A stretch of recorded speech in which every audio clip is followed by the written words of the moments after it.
Well, I cannot tell you how excited I am for this next segment. This is bringing back so many memories. My grandmother's homemade, made from scratch chocolate angel food cake. I know, I love it. I'm so excited. I'm honored that you asked me to make it. And thank you, Grandma.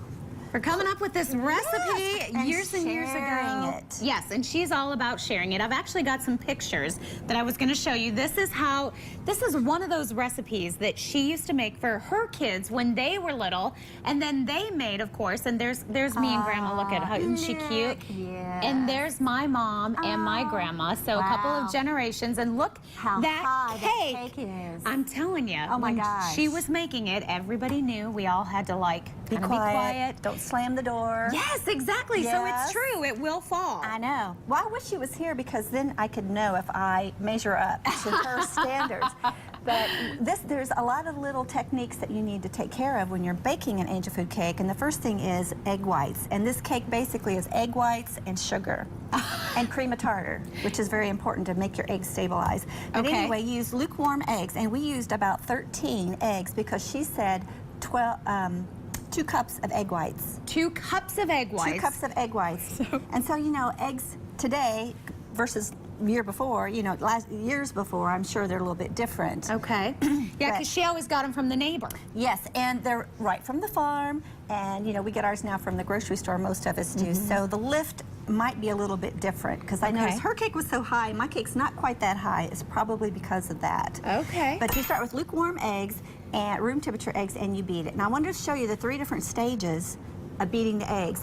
When the eggs are frothy, this is what they look like. Okay. And so when you whip it at that point, you want to add 1½ teaspoons of cream of tartar. Now, cream of tartar is an acid, and that is something that will help stabilize your eggs to make them voluminous and full. So it's all about the eggs. It's all about the eggs. Okay. It's very important. And then after your eggs are beaten with the cream of tartar, they'll start to look like this. And this is what we call a soft stage. Okay. And you can see it looks sort of like a smooth whipped cream. Well, this is a little bit watery because I've been sitting here. But anyway, it's like a smooth whipped cream. Okay. When it becomes like that, then what you want to do is you want to measure in 1 cup of sugar, granulated sugar, and you have to sift that before you put it in. 1 tablespoon at a time, and whip it. And when you whip it, then you have eggs like this. I mean, it looks like a meringue. It's beautiful. It is a meringue. Okay. It is a meringue. And you also she added 2 teaspoons of water and a teaspoon of vanilla in with the meringue, and you mix it. Now, the best part about this is the folding into the next ingredients. And I want to talk to you about cake flour because you have to use cake flour in this recipe. Okay, not regular flour. No. Cake flour is sifted 27 times. I didn't do that. The manufacturer did that. Thank goodness. So it's a softer wheat, and that's what makes the cake light and airy. Okay. So you use that recipe for other things. Okay. I need a clean spoon. Okay. But anyway, I'll get you a spoon. Mom is at home taking notes right now on this recipe. Oh, here we go. I can write this off. This is good. What I want to show everybody is this is sifted flour. And I sifted all the ingredients, like your grandmother said, 3 times. Got it. Okay. So you scoop. This is how you measure flour or dry ingredients. You scoop your flour into your cake or your measuring cup. Just like that. Heap it. Then you take the back of a knife and you level it off. Okay, so never That's it. Go this way, No. always this way. Never pack it. Got it. Okay, so that's that.